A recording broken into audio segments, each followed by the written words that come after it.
Yes, I think so.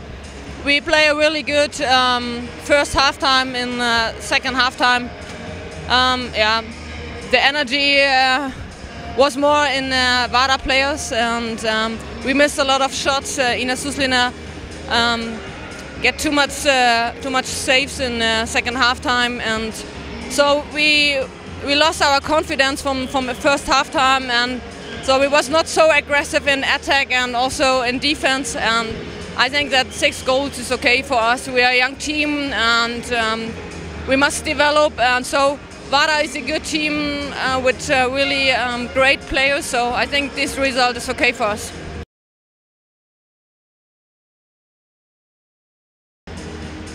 Oh, I think that we played 16 minutes, really good defense, and then also that we yeah.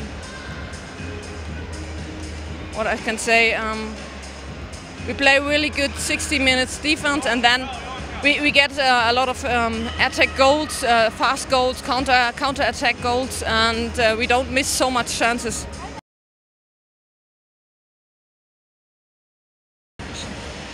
We try our best. We have 2 games more.